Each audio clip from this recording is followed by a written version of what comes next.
Gold trusted gold buyers మీరు తాకట్టు పెట్టిన బంగారాన్ని విడిపించి ఈ రోజు ఉన్న మార్కెట్ ధరకు కొనబడను. SG consultancy services. Study MBBS in Russia, Philippines, Uzbekistan. Hi hello namaste, welcome back to our channel. నేను మీ వైషు. ఇప్పుడు నాతో పాటు ఇద్దరు గెస్టులు ఉన్నారు. వాళ్ళలో ఒకరి గురించి చెప్తాను స్పెసిఫిక్గా, తర్వాత ఇంకొకరి వ్యక్తి గురించి చెప్పాలి. అయితే ఒక లిరిసిస్ట్, ఒక డాన్సర్, ఒక యాక్టర్, ఒక ఆర్టిస్ట్, ఒక కమీడియన్, ఇన్ని చూసుకుంటే ప్రతి దాంట్లో కూడా ముందుంటారు. ఇంకొక ఆవిడ గురించి చెప్పాలంటే తన కళలని మెట్టుగా సాకారం చేసుకుంటూ లిటరలీ ఒక ఉమెన్గా ఐ ఫీల్ మంచిగా గర్వంగా అనిపిస్తుంది అనమాట. ఒక అమ్మాయి తన జర్నీని ఇక్కడ స్టార్ట్ చేసి అక్కడ దాకా వెళ్ళడం అంటే ఒక హ్యాపీనెస్ మూమెంట్ అది నాకు. సో వాళ్ళిద్దరు ఇంకెవరో కాదనమాట. నూకరాజ్ గారు, ఆసియా గారు నాతో పాటున్నారు. బోల్డ్ అనే విషయాలు మాట్లాడేద్దాం. హలో అండి. హాయ్. నమస్తే. బాగున్నారా? చాలా బాగున్నాం. మీరు కూడా బాగున్నారు ఈరోజు. Thank you. కాంప్లిమెంట్ ఇస్తానని ముందు చెప్పలేదు గైస్ నాకు. మీ ఇద్దరు కూడా చాలా బాగున్నారండి. ఎవరు దిష్టి తగలకూడదు నాకా? ఇద్దరికి. ఆవిడ ఎక్స్ప్రెషన్ చూడండి. బేసిక్గా నేనే ఎవరికైనా తగలాలేమో కానీ నాకు ఎవరిది తగలదు. అంతేనా? మీరు ఎవరికైనా తగలాల్సిందేనా? అంతే. కాదు, ఈ సాంగ్స్ మొన్న ఒక సాంగ్ వచ్చిందండి మీది, బాగా ఫేమస్ అయింది. ఈ మధ్య ఎక్కడ పట్టినా అదే వింటున్నాం, తాటి బెల్లం అనే సాంగ్. ఒకసారి పాడండి మీరు. అదే నేను అడగబోతున్నా. నేను అది పాడాలంటే కూడా లిరిక్స్ నేర్చుకుందామని నేను పొద్దు నుంచి ట్రై చేస్తున్నా. అసలు అది తెలుగేనా? తెలుగుని మీరు ఏమన్నా ఇట్లా ఇట్లా కట్టి అట్లా కట్ చేసి ఒరకట్టు ఒక షాట్ అని అట్లా ఏమైనా కట్ చేశారు ఆ సాంగ్ ని? అర్థం కావట్లేదు ఆ పాట పాడడానికి. ఇంకొంతమంది తెలుగుని తెగులు పట్టించారు కదా అనే వాళ్ళు కూడా ఉన్నారు ఇప్పుడు. సో ఒకసారి మీరు ఆ పాట పాడండి, ఆ పాట వెనక ఉన్న అర్థమో చెప్పండి నాకు. బేసిక్గా అది ఏంటంటే మనకి ఒకప్పుడు జానపదాలు కానీ ఫోక్ సాంగ్స్ కానీ, ఇప్పుడు అప్పట్లో మన అమ్మమ్మ వాళ్ళు, మన తాతయ్య వాళ్ళు పొలాలకు వెళ్ళినప్పుడు, వరిచేలికి వెళ్ళినప్పుడు పాడుకునే పాటలు అవన్నీ. ఇప్పుడు జనరల్గా అందరం కూడా నార్మల్గానే పాడతాం. కొంతమంది ఏంటంటే అప్పట్లో ఉన్న వాళ్ళు ఈ స్టైల్ కూడా ఉంది. అది నేనేదో కొత్తగా సృష్టించింది కాదు. నేను కూడా దేవకమ్మ అని ఇన్స్టాలో ఏదో ఒక ఇంటర్వ్యూ చూసినప్పుడు అమ్మ పాట ఇట్లాగే ఉంది. తాటి బెల్లం ఐదరు అని ఉంటే నాకు ఎందుకో నచ్చింది. అబ్బా ఇది బాగుంది కదా, ఈ స్టైల్ ఇప్పుడు వరకు లేదు కదా. దాని తర్వాత నేను మీరు అన్నట్టే మీమ్స్ చూసా, కానీ పాజిటివ్గా చూసా. ఎట్లా అంటే ఇప్పుడు వరకు బ్రేక్ డాన్స్ చూసాము, ఫస్ట్ టైం బ్రేక్ సాంగ్ చూస్తున్నాము అని చెప్పేసి నేను అట్లా చూసా. నాకు ఎందుకు మంచిగా అనిపించి ఆ తర్వాత నేను ఆవిడ నెంబర్ తీసుకుని కనుక్కొని ఆవిడతో పిలిపించుకుని ఏందమ్మా చేద్దామా అంటే చేద్దాం అన్నది. ఆవిడ దగ్గర ఉన్న లిరిక్స్ ఇస్తే నేను అవి చేంజ్ చేసి నా స్టైల్లో తర్వాత మీ లిరిక్స్ ఇవన్నీ కూడా నేను రాసుకున్నాను అనమాట. సో అందులో మనకి ఏంటంటే అర్థం కాకపోవడానికి ఏమీ లేదు. బేసిక్ గా మన జీవితం అనేదే అర్థం కాదు, కరెక్ట్. అది అర్థం చేసుకున్నాం అనే ఫీల్ లో ఉంటాం మనం. పాట అనేది అర్థం అవుతుంది కరెక్ట్ గా వింటే. మీరు జస్ట్ తాటి బెల్లం తైద రొట్టె తిన్న నా మనసు తింటున్న నా మనసు ఆయిరో అంటే ఇప్పుడు మై మర్చిపోయాను దేవుడా ఓ జమీందారుడా కాదు. ఇప్పుడు సిరివెన్నెల సీతారామ శాస్త్రి గారి లిరిక్స్ రాస్తే ఆ లిరిక్స్ మీనింగ్ ఎత్తడానికి మనం గూగుల్ కో డిక్షనరీకో ఎతికి నేను అంత పెద్దోడే కాదు. నేను అంత జస్ట్ ఆవిడ స్టైల్నే తీసుకుని మనం తాటి బెల్లం ఐద రొట్టె తాటి బెల్లం ఐద రొట్టె తీన నా మనస ఆయరో దేవుడో జందారుడా మళ్ళీ ఎన్నడొస్తావు నాయనో నారాయణ అంటే తాటి బెల్లాన్ని మధ్యలో చిన్న గ్యాప్ ఇచ్చి తాటి బెల్లం చిన్నప్పుడు లాగుతున్నారు అంతే. చిన్నదంటే ఏదో ఇప్పుడు జనరల్ గా మనం మాట్లాడుకునేటప్పుడు కూడా కొంతమంది ఏంటి ఎలా ఉన్నావురా అనే దానికి కొంతమంది రివర్స్ మాట్లాడతారు, రున్నావులాయే అని చెప్పి మాట్లాడుతారు. ఆ స్టైల్లో ఇది ఏంటంటే తాటి బెల్లని తాటి బెల్లం, తైద రొట్టెని ఐద రొట్టె, ఇలా బయట మాట్లాడుకుంటారు. బయట అది మాట్లాడుకుంటారు ఆ టైప్ లో ఇది అన్నట్టు. కానీ మంచి అప్లాస్ వచ్చింది నాకు ఈ సాంగ్ నుంచి. అంటే మా ఇండస్ట్రీ నుంచి కూడా చాలా మంది ఫోన్ చేశారు నాకు. సంపూర్ణేష్ బాబు అన్న, తర్వాత మన తాగుతు రమేష్ అన్న, గెటప్ సీన్ అన్న, నాకు చాలా మంది ఎవరో పెద్ద పెద్ద సింగర్స్, మ్యూజిక్ డైరెక్టర్ వీళ్ళు కూడా ఫోన్ చేశారు. తమ్ముడు నువ్వు ఏదైతే చేసావో ప్రయోగం అది బాగుంది తమ్ముడు. పాట కూడా అంటే ఫస్ట్ విన్నప్పుడు అబ్బా ఇదేదో ఉందిరా అని ఉంది. తర్వాత తెలియకుండా మా ఇంట్లో కూడా మేడం తింగిన్నావా, పంగుడుకున్నావా, ఎంగలకున్నావా ఇట్లా వచ్చేస్తుంది అది ఆ టైప్లో అని చెప్పేసి. దట్టి ఇంకోటి ప్రజెంట్ ఉన్న ఈ సిచ్యువేషన్ లో ట్రెండింగ్ 1 అనేది నాటే జోకురా తమ్ముడు. అదే టైంలో మన రాజాసాబు ప్రభాస్ గారి ట్రైలర్ కూడా ఉంది, అది కూడా దాటి మీద ట్రెండింగ్ 1కి వచ్చింది అని అంటే కనుక నువ్వు కొట్టేవు తమ్ముడు అని చెప్పి. ఇంకొంతమంది అయితే నీది comedy field, okay comedy field లో నువ్వు ఏదైనా ఒక స్కిట్ చేసి ట్రెండింగ్ వన్ తెప్పించావంటే నీ జోనర్ లో అది వేరే తమ్ముడు. కానీ నువ్వు నీకు సంబంధం లేని జోనర్ అంటే సింగింగ్ అనేది నాకు సంబంధం లేని, అది కూడా ఫోక్, నీకు సంబంధం లేని జోనర్ లో నువ్వు ట్రెండింగ్ వన్ తెప్పించావంటే నువ్వు చాలా గ్రేట్ అంటే నాకు తెలియని చిన్న ఆనందం. ఓకే సాంగ్ విషయంలో నాకు బాగా అనిపించింది, నేను ఆనందపడ్డది ఏంటంటే డ్రెస్సింగ్ చాలా బాగా ఒక అంటే పిచ్చి పిచ్చి, నేను ఎవరిని తప్పు పట్టిన అది వాళ్ళ సాంగ్ స్టైల్ అయి ఉండొచ్చు, పిచ్చి పిచ్చి బట్టలు వేసేసి మంచి సాంగ్ పెట్టినా కూడా తెలుగుదనం పోయిందే అని ఒక మిస్సింగ్ ఉండేది. ఇక్కడ సాంగ్ నాకు అర్థం కాకపోయినా అంటే లాగుతున్నారు, అది అర్థమవుతుంది, ఒక 2-3 సార్లు వింటే అర్థమవుతుంది నిదానంగా, బట్ కష్టపడాల్సి వస్తుంది సాంగ్ అర్థం చేసుకోవడానికి, ఈజీగా రావద్దు యాక్చువల్లీ. సో డ్రెస్సింగ్ విషయానికి వస్తే మీ డ్రెస్సింగ్ అసలు ఎంత బాగుందంటే ఆ సాంగ్ లో నీట్ గా చీర కట్టుకొని ఆ పూలు ఇట్లా కట్టి పెట్టేసుకొని మన ఎక్కడో వదిలేసిన దాన్ని మళ్ళీ కొంచెం ముందుకు తీసుకొచ్చిన ఫీలింగ్ వచ్చింది. Thank you so much. బేసిక్గా ఆసియా కంటే నేను ఎక్కువ హ్యాపీ ఫీల్ అవుతూ ఉంటాను జనరల్గా ఇన్స్టాలో కానీ లేకపోతే మేము ఏదైనా చేసే వీడియోస్లో కానీ. అంటే నటన అనేది ఒకసారి 2 సార్లు మహా అయితే వారం 2 వారాలు తర్వాత తెలిసిపోద్ది. స్టిల్ ఇప్పటికి ఆసియా ఇండస్ట్రీకి వచ్చి 6 years 5 years అవుతుంది. ఈ 6 years 5 years తన అలాగే ఉంటుంది ఆ స్టైల్. అది అప్పుడప్పుడు కింద కమెంట్లు పెడుతూ ఉంటారు, అక్క ఈ రోజుల్లో ఇలా ఉండడం అంటే ఇలా ఉండేవాళ్ళు ఏదో ఒక టైంలో ఏదో ఒక పార్టీలోనో సంథింగ్ ఎక్కడో దుక్కునా చేంజ్ అవుతుంది, కానీ తింది ఇలాగే ఉంటుంది. ఆ కింద కమెంట్లు పెడతారు ఈ రోజుల్లో కూడా ఈ డ్రెస్సింగ్ స్టైల్ మెయింటైన్ చేయడం, అది ఇండస్ట్రీలో ఉంటూ నువ్వు వేరే అక్క అది పెట్టడం అనేసి కింద ఇలాంటి దేవత నీకు దొరకడం ఊరే ఎంతసేపు అది నాకు దొరకడం అదృష్టం తప్ప కానీ లేదా నేను మనిషిని కాదండి. నిజంగానే ఎందుకని ఎవరిష్టం వాళ్ళది, తప్పు లేదు. ఇంకొకరు వేసుకునేదాన్ని నేను తప్పు పట్టిన, కానీ ఇదే డ్రెస్సింగ్ స్టైల్ ఎందుకు మెయింటైన్ చేస్తున్నారా, ఆరు మేనేజ్ చేస్తున్నారా, ఈయన కోసం చేస్తున్నారా? సో డ్రెస్సింగ్ స్టైల్ అంటే ఇప్పుడు మా అమ్మ కూడా ట్రెడిషనల్ గా ఉంటేనే ఇష్టం, జీన్స్ అవి నచ్చవు ఫస్ట్ నుంచి. కానీ మనం ఏంటి బీటెక్ వచ్చాక కొంచెం అందరితో పాటు మనం కూడా పాష్ ఉండడం, జీన్స్ నేను కూడా వేసేదాన్ని, జీన్స్ వేసేదాన్ని, కొంచెం స్లీవ్లెస్ అలా వేసేదాన్ని. కానీ వన్స్ నూకరాజు మనకు ఆ క్లోజ్నెస్ ఎక్కువైన తర్వాత, వన్స్ నా లైఫ్ లోకి వచ్చిన తర్వాత నాకు చెప్పేవాడు ఇట్లా ఉండాలి, ఇట్లా చూస్తారు అబ్బాయిలు, అట్లా చూస్తారు అంటే ఏ నీకెందుకు అని చెప్పి ఎట్లుంటేంది అది వాళ్ళు అలా చూస్తారు, మన మన మన ఇష్టం, మనం ఎలా ఉంటే అదేంటి నేను రివర్స్ చెప్పేదాన్ని, అది నా ఇష్టం నీకెందుకు అని చెప్పేసి. బట్ నేను ఒక్కసారి ఆలోచించిన ఒక సిచ్యువేషన్ లో, అరే మా అమ్మ కూడా ఇట్లా చెప్తుంది కదా, నాకు మెల్లిగా అర్థమైంది తిని కూడా చెప్పేది కరెక్టే కదా అని చెప్పి తిని నాకు చెప్పడం వరకు చేశాడు. దాన్ని నేను నా ఇష్టంగా తర్వాత మార్చుకున్నా. సో ఇన్ కేస్ అప్పుడప్పుడు షూట్ లో ఏదన్నా సిచ్యువేషన్ వచ్చినప్పుడు దానికి తగ్గట్టు కాస్ట్యూమ్స్ నేను వెయ్యాలి అన్నప్పుడు కూడా నాకు నచ్చట్లేదు ఇప్పుడు అలా వేయాలన్నా కూడా. సో అట్లా చెప్పడం వేరు, బలవంత పెట్టడం వేరు.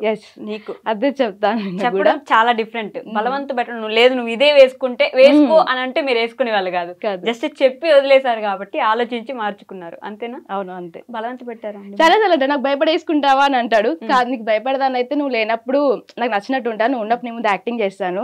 బట్ ఎందుకో తెలియదు, నేను నాకు నచ్చి నువ్వు చెప్పావంతే, దాని తర్వాత అది నాకు ఇష్టంగా మార్చుకున్నా. ఒక నీ ఇష్టం అనుకోవచ్చు, మా అమ్మ కూడా చెప్పింది, మా అమ్మకి నచ్చినట్టు అనుకోవచ్చు. సో మీ ఇద్దరు ఇష్టాలు కలిస్తే అది ఇలా ఉండడం కూడా మంచికే కదా అని చెప్పేసి నేను మార్చుకున్నా. ఇదే మన కోసం కాకుండా పక్కన వాళ్ళ కోసం కూడా మనకి నచ్చి మార్చుకోవడం అనేది గొప్ప విషయం. నాకు రిత్విక అని చిన్న జబర్దస్త్ చేస్తుంది కదా, తిన స్టూడెంట్ అన్నమాట. రిత్విక ఏమందంటే, అక్క అందరూ ఏమంటారు ఏదో అక్క అందరు ట్రెడిషన్ నుంచి ట్రెండ్కి వస్తున్నారు, బట్ నువ్వు ట్రెండ్ నుంచి ట్రెడిషన్కి వెళ్తున్నావు అక్క, గ్రేట్ అక్క అంటే చిన్న పిల్ల నుంచి కూడా నేను కాంప్లిమెంట్ విన్నా అంటే నాకు చాలా హ్యాపీగా అనిపిస్తుంది. సో ఇందాక మీరు పాడిన పాట ఆవిడ లిరిక్స్ పాడారు కదా, సో మీ లిరిక్స్ పాడొచ్చు కదా మీరు ఇప్పుడు. నా లిరిక్స్ బాధపడకు బెంగపడకు, బాధపడకు బెంగపడకు, ఇట్లా పోయి అట్లా వస్తానే దేవకి నాన్న ఆశకి, ఇట్లా పోయి అట్లా వస్తానే దేవకి నాన్న ఆశకి. ఇప్పుడు ఆ లిరిక్స్ నార్మల్ గా పాడండి. బాధపడకు బెంగపడకు, బాధపడకు బెంగపడకు, ఇట్లా పోయి నేను అట్లా వస్తానే దేవకి నానాసకి. అది ఓకే. ఇప్పుడు చూడండి ఎంత ఈజీగా అర్థం అవుతుందో. మీరు అర్థమవుతుంది, నేనేమంటానంటే అర్థం అవుతుంది, కానీ అందులో ఒక యూనిక్నెస్ ఉండాలి కదా. ఇప్పుడు మనం ఏదైనా ఒకటి ఎంచుకున్నాం అంటే అది జనాలకి ఉండాలి, అట్లాగే అందులో ఒక స్పెషల్ ఉండాలి. ఇప్పుడు నేను ఇట్లా పాడాను అనుకో, ఇప్పుడు జనరల్ గా బాధపడకు బెంగపడకు ఇలా పోయి ఎలా వస్తానేనంటే రెగ్యులర్ గా పాట వచ్చింది అనుకుంటారు. ఇప్పుడు ఈ రోజు మీకు అది తిరిగింది మైండ్ లో, ఏమని ఏంది అసలు ఈ బాధ ఏంటి బెంగ ఏంటి అనేది తిరిగిందేనంటే యూనిక్నెస్ ఉంది కదా. అంతే. ఓకే, బట్ అదే కొంచెం డిఫరెంట్ గా ఉంటే జనాలు కూడా 4 సార్లు వినడానికి ప్రయత్నిస్తారు, అసలు ఏంటిదో అర్థం చేసుకుందాం ముందు. ఇంక విని తీసేయండి ఇన్స్టాలో అదే పాట, ఫేస్బుక్ లో అదే పాట, యూట్యూబ్ లో అదే పాట, తీసేయండి. బేసిక్ గా మేము సాంగ్ ఇంతకుముందు గుట్ట కింద గుంపు సెటిల్ చేసినప్పుడు అది సాంగ్ ప్రోమో ఇన్స్టాలో పెట్టిన తర్వాత ఒక 4 days 5 days ట్రెండింగ్ లోకి వచ్చింది. మేము పెట్టిన మార్నింగ్ పెడితే ఈవినింగ్ వరకు ట్రెండింగ్ లో ఉంది సాంగ్ ఇన్స్టాలో. ఇదేంది ఇట్లా ట్రెండింగ్ లో ఉంది అని చేసి తర్వాత ఇంకోటి మా 2 ఆడియోలు 3 ఆడియోలు ట్రెండింగ్ లో ఉన్నాయి. సెకండ్ డే తర్వాత చూస్తే మొత్తం 8 ఆడియోస్ ట్రెండింగ్ లో ఉన్నాయి. అంటే డిఫరెంట్ గా వేరే వాళ్ళు పెట్టుకుంటారు కదా, విలేజ్ ఫోక్ సాంగ్ సంథింగ్ అట్లా మొత్తం ఒక 8 ఆడియోస్ ట్రెండింగ్ ఉన్నాయి. అప్పుడు అనిపించింది ఓకే జనాలకు కొంచెం ఏదైనా సరే డిఫరెంట్ గా ఉంటే నచ్చుతుంది. నచ్చి విసుగొస్తుంది.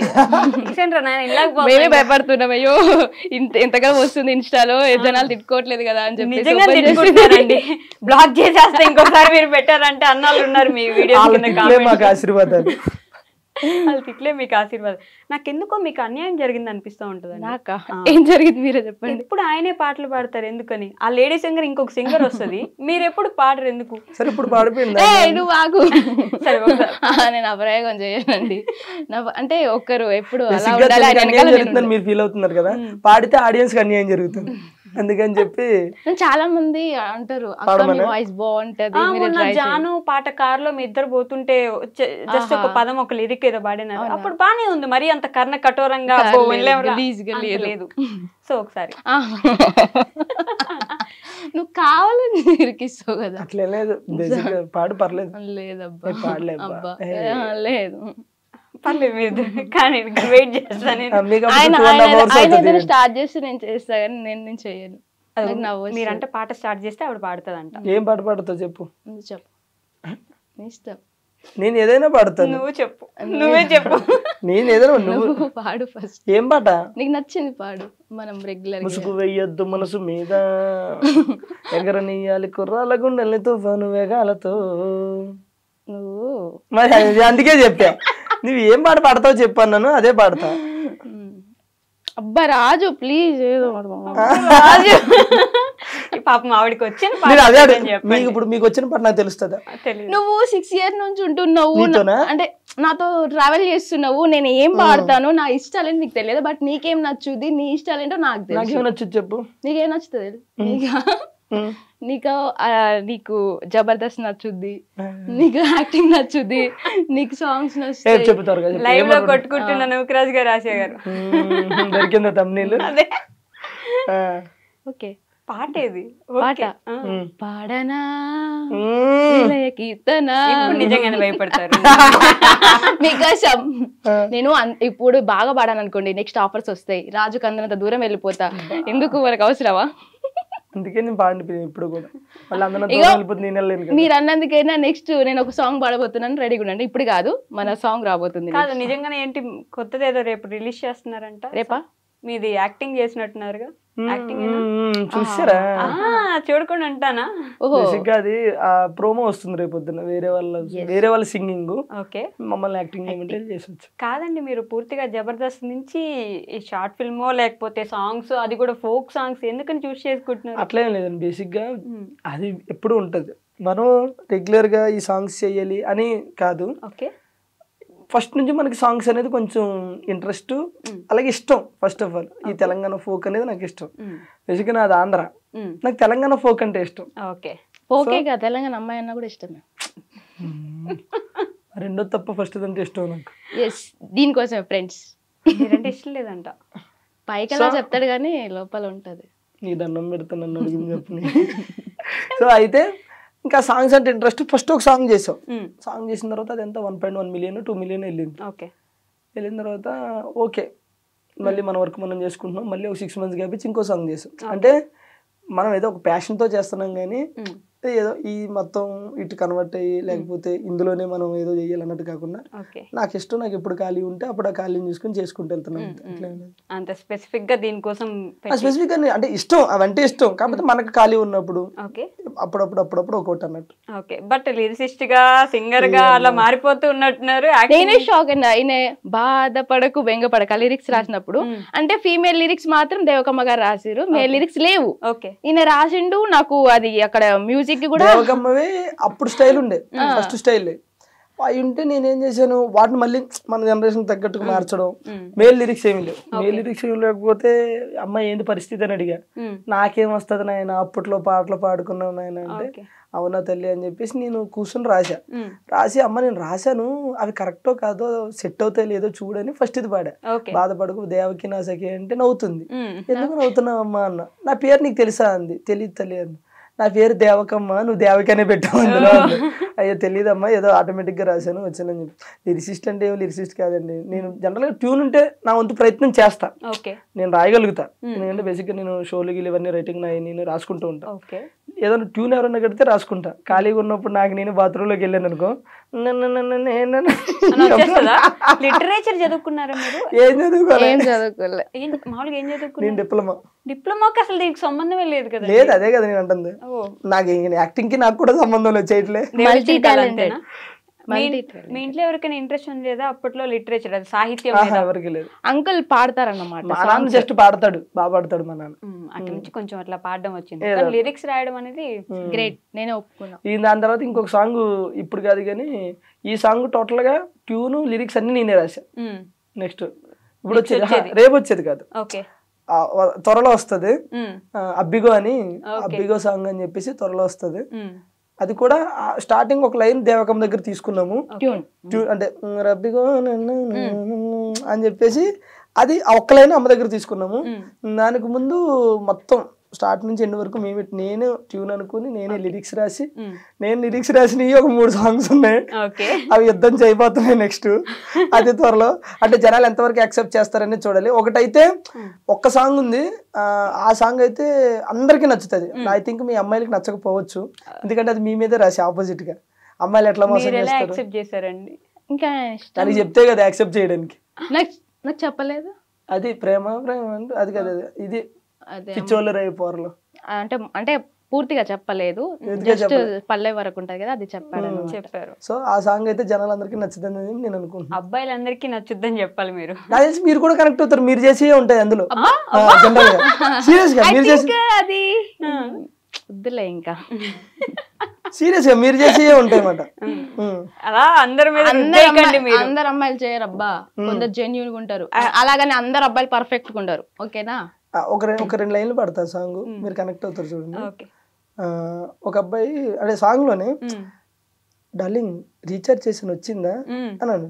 అనగానే అమ్మాయి లవ్ యూ డార్లింగ్ అనగా నేను పడిపోతాడు. అట్లా పడిపోగానే రీఛార్జ్ చేసేది ఒకడో మామ, సొల్లేయడానికి ఇంకొకడో మామ, డేటింగ్లు డ్రాపింగ్లు ఒకడో మామ, బీటింగ్లు డేటింగ్లు ఇంకొకడో వద్దొద్దురా ఈ ప్రేమలొద్దురా, వద్దొద్దురా ఈ ప్రేమలొద్దురా, ఈ టైప్ లో ఉంటది అన్నమాట.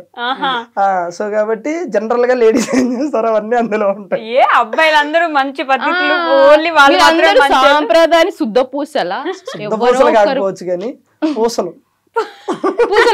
మేము పూసలు అమ్ముకునే వాళ్ళమా, అది నేను చెప్పాల్సిన అవసరం లేదు, నేను చూస్తే అర్థమవుతుంది. సో అట్లానే కాదులే కానీ, అంటే ప్రజెంట్ ట్రెండ్ కి తగ్గట్టు. ఇప్పుడు మన రీసెంట్ గా కొన్ని ఇన్సిడెంట్లు చూసాం. ఒకప్పుడు 30 years పైబడినోడు కానీ, లేకపోతే 20 years వచ్చినోడు కానీ పెళ్లి అప్ప ఇప్పుడు పెళ్లి చేసుకోవాలని ఉండేది. ఈ మధ్యన కొన్ని ఇన్సిడెంట్లు చూసిన తర్వాత పెళ్లి అంటే వద్దంటున్నారు. ఎందుకంటే పడుకున్నప్పుడు పీకలు కొడుతున్నారు, లెగిస్తే తలకాయలు బద్దలు కొడుతున్నారు. ఇక వాళ్ళైతే పిచ్చి పిచ్చిగా ఎంజాయ్ చేస్తారు ఈ సాంగ్.